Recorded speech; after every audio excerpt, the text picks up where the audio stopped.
So in lieu of the traffic stop, we were brought to the state troopers barracks. Like I said, shackled to the floor.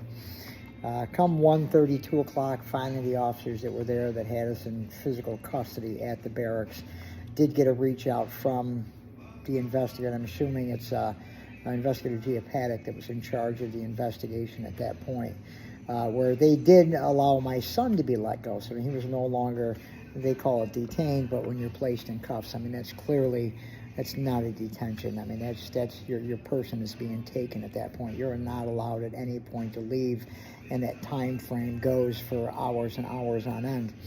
One of the troopers that was there, because naturally we didn't have any vehicles, didn't have any credit cards, they took all kinds of stuff from us.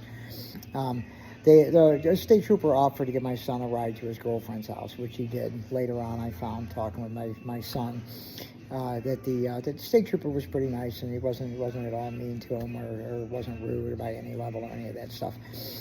And from there, a couple hours later, Gia Paddock and another person who identifies himself as somebody from Homeland Security did not get a name or a business card from that particular individual. I didn't get a card from Gia Paddock as well, and I did ask for one.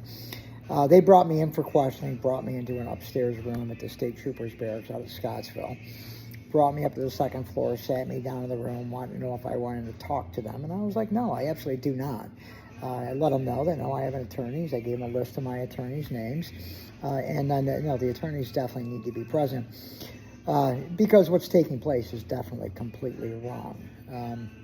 Now, I was held in that facility at Scottsville Road till probably 4:30, 5 o'clock. During the course of my conversation with Gia Paddock and this guy from Homeland Security, they were questioning my walk-in safe and triclones and how to get into it. They had a warrant for the space anyways, and I told them I would let them in. I'd much rather say, okay, I'll let you in there rather than you destroy my vault. So they ended up half an hour later bringing me back over to my property on Dewey Avenue. When I got here, there were multiple law enforcement personnel here. What agencies were here, I honestly have no idea. Nobody identified themselves.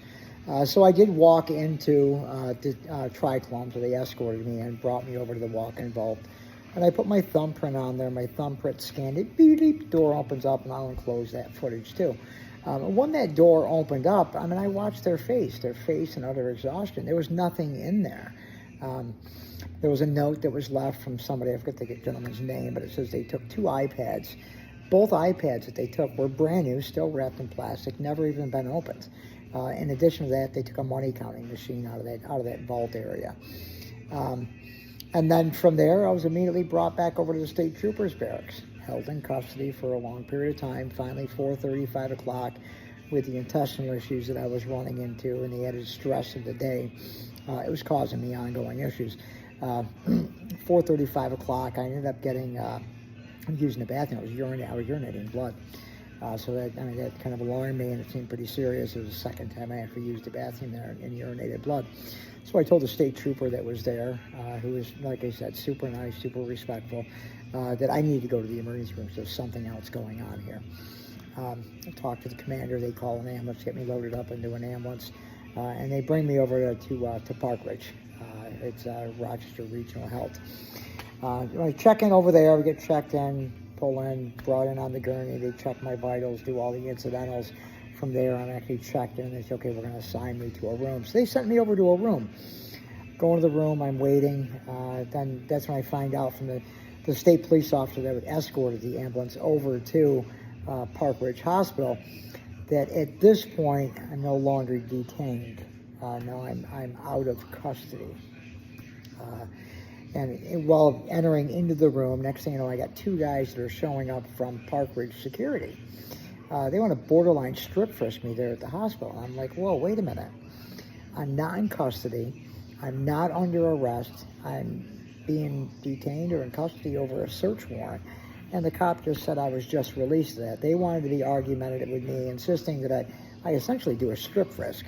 And I'm like, no, I'm not doing that. And I looked right at him and said, I'm not doing this. I'm not any part of that.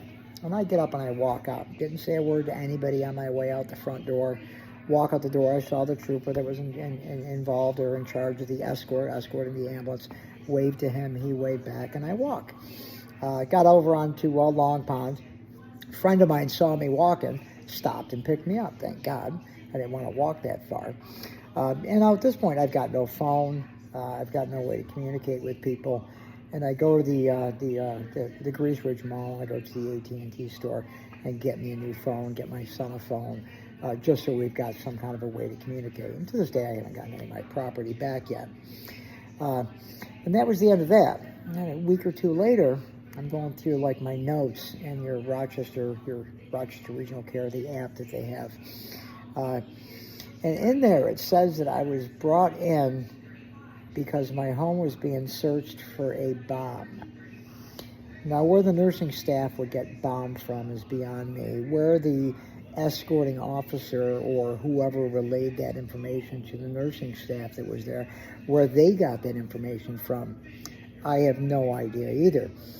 Clearly, when they searched my place, they were here for 2.5 days. They searched my place. I mean, they didn't find anything to arrest me or keep me in custody. And then the alarming thing is where this bomb came from. On the search warrant, I want to get into the details of the search warrant, but that was how that morning of July 1st kind of played itself out.